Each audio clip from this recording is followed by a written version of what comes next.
Harbor Hill was the kind of mansion that seemed too large to ever be treated like a temporary thing. It sat on a high point on Long Island's North Shore, and even the hill it stood on carried a bragging rights argument in local history. But the more surprising argument isn't about elevation, it's about the end. Ask when Harbor Hill was demolished, and you'll find the record refusing to behave. Some sources place the demolition in 1947, others in 1949. The difference sounds small until you realize what those two dates represent. Harbor Hill is often pulled into the orbit of the Great Gatsby, too. That claim is not pure fantasy. Fitzgerald and Zelda are documented as guests at Harbor Hill in the 1920s, but the claim also drifts easily into certainty without proof, especially because the building is gone. A demolished mansion can't contradict anybody. So if you want to understand Harbor Hill, it helps to treat it less like a glamorous ruin. The question isn't whether Harbor Hill was grand. The question is why a mansion designed by one of the most famous firms in American architecture ended up easier to destroy than to keep.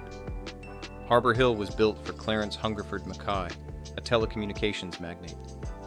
The construction period is usually described as 1900 to 1902, with planning beginning around 1899. That timeline matters because it puts Harbor Hill at the edge of the Gilded Age. The style is commonly described as a Renaissance-inspired or French chateau-like composition. Even the siting was a message. Harbor Hill was built on the 348-foot Harbor Hill, widely described as the highest point in Nassau County. The choice of the site wasn't accidental. It was a house meant to be seen. And it wasn't just a single structure. It was an estate system, multiple buildings, service areas, and carefully designed grounds. Some local historical documentation describes the estate as more than 500 acres. That inconsistency is a small preview of the larger pattern you see later. What doesn't shift is the estate's role in the social world of Long Island's Gold Coast. Harbor Hill became part of the North Shore landscape of spectacular private houses. It wasn't simply where a family slept, it was where wealth performed itself, with the help of architecture. By the 1920s, Harbor Hill was tied to the era's celebrity, politics, and public imagination. Contemporary reporting places Fitzgerald and Zelda at an event there in 1923. The following year, Clarence Mackay hosted an even larger event in honor of the Prince of Wales. Reports describe extravagant details, multiple orchestras, and elaborate lighting. Whether every flourish is perfectly remembered or slightly embellished, the broader point holds. Harbor Hill wasn't hidden. It was public enough that its private rituals became part of public culture. And then, in 1927, Harbor Hill became part of a very different national narrative. Accounts note that Charles Lindbergh was feted at Harbor Hill the night of his famous New York City ticker tape parade. That ties the estate to an American moment of modernity, celebrity, and technological pride. This is where the Gatsby story becomes both understandable and dangerous. It's understandable because Fitzgerald's novel is saturated with Long Island's elite performance culture. A place like Harbor Hill fits that world perfectly. Fitzgerald's presence at Harbor Hill is documented well enough to support the idea he saw the spectacle he later turned into fiction. But it's dangerous because the human mind loves a single origin point. Those claims are clean. The 1920s were not. Fitzgerald was observing a social ecosystem, not a single address. Harbor Hill may have been part of that ecosystem without being the one and only blueprint for Gatsby's home. Even sources that embrace the Gatsby connection often admit the uncertainty in phrasing. More skeptical voices point out a basic issue. Fitzgerald attending a party at Harbor Hill doesn't make it the model for Gatsby's mansion. That skepticism is worth keeping, not because it ruins the romance, but because it forces the story to remain honest. The moment you treat a suggestive link as a proven fact, you start writing a myth. And Harbor Hill already has enough myth attached to it. Myth. The harder, more revealing part of Harbor Hill's story begins after the glamour years. The estate has to face the realities that grand houses rarely survive: inheritance, maintenance costs, and shifts in how communities and governments treat large private landholdings. Clarence Mackay died in 1938. After his death, the estate passed to his son, often identified in local historical material as John Mackay. In many mansion stories, this is the point where the narrative becomes vague. Harbor Hill's case gives you more than that, but it also gives you an uncomfortable clarity: wartime vandalism and post-war demolition. The vandalism is widely reported across multiple sources. During World War II, Harbor Hill was vandalized. Different accounts describe the damage in different tones, but the basic idea is consistent. The mansion, perhaps partially vacant or less actively used, became vulnerable and was repeatedly damaged. That detail matters because it gives the demolition story a clean moral frame. If vandals ruined the mansion, demolition can be presented as an unfortunate necessity. A damaged building becomes a hazard, a financial drain, a target for further destruction. Tear it down, and the problem ends. But that frame is also incomplete, because vandalism doesn't demolish a mansion, people do. So we have to talk about the demolition itself, and the fact that the record doesn't align neatly. Some sources state that Harbor Hill was demolished in 1947. That date appears in local historical documentation that also connects demolition to vandalism during the war, and ties it to practical motives, like reducing tax burdens and ending the cycle of damage. Other sources, particularly general summaries, list 1949 as the demolition year. Then there are accounts that combine both ideas in a way that can blur responsibility. Vandalized during the war, demolished afterward, date depending on who tells it. What might explain the mismatch? One possibility is that demolished is being used differently. Some accounts may refer to the demolition of the main mansion, while others may be referring to the clearing of the broader estate structures or the completion of removal. Another possibility is simple. Later retellings can absorb errors, especially when a building is gone and fewer people can correct the record from first-hand memory. But even if you treat the two dates as a messy artifact of documentation, the story they point to is consistent. Harbor Hill was not preserved, it was removed, and it was removed at the exact historical moment when Long Island was changing into something else. The late 1940s and 1950s are not a neutral period for land. They are the years when suburban development accelerates, when housing demand grows, and when large private estates become valuable, not as symbols, but as subdividable acreage. Harbor Hill sits right at that pivot. Whether the mansion came down in 1947 or 1949, the broader arc takes you to the same place. By the late 1950s, the property is sold and becomes a housing development known as country estates. In other words, the mansion's disappearance wasn't merely a failure of taste or a lapse of appreciation. It was compatible with a new economic logic. The land could be converted into a different kind of value. Once you recognize that, you start seeing how the simple wartime vandalism explanation can become a convenient shorthand that hides competing motives. If the main reason was vandalism, demolition looks like defense. If the main reason was land conversion and the costs of holding an enormous estate, demolition looks like strategy. The truth can easily be both. Vandalism creates a crisis that makes demolition easier to justify, while development pressure makes demolition easier to want. And then there's another layer that complicates the mansion vanished story, because pieces of Harbor Hill didn't vanish at all. They traveled. Some of the estate's monumental artistic elements, associated with Mackay's grounds, ended up elsewhere. The most famous example is the fountain with 4 equestrian figures, created by the French sculptor Henri Léon Grébert, which was moved to Kansas City, Missouri, and installed near the Country Club Plaza, where it became known as the J.C. Nichols Memorial Fountain. The fountain becomes a kind of migration story, a piece of Gilded Age spectacle removed from a demolished Long Island estate and repurposed as civic ornament in a different city.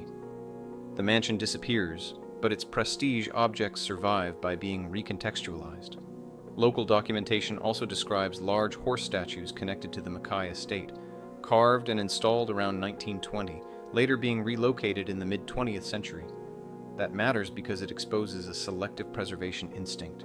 Not everything was destroyed. What could be moved and still function as a symbol was moved.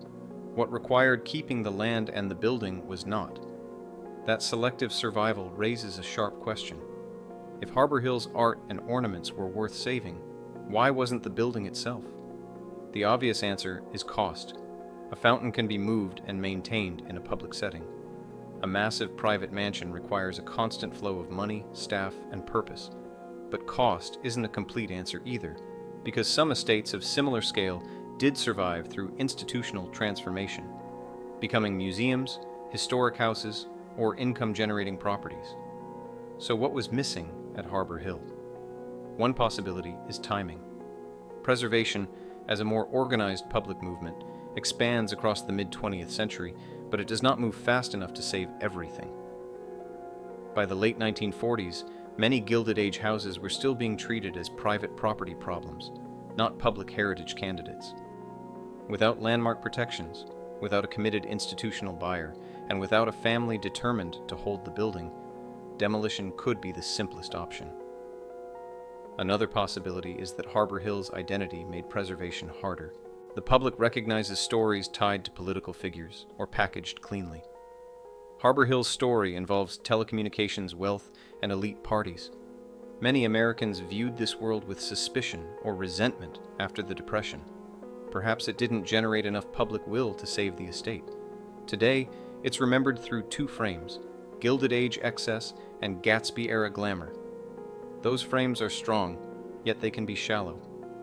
Shallow memory doesn't always lead to preservation action.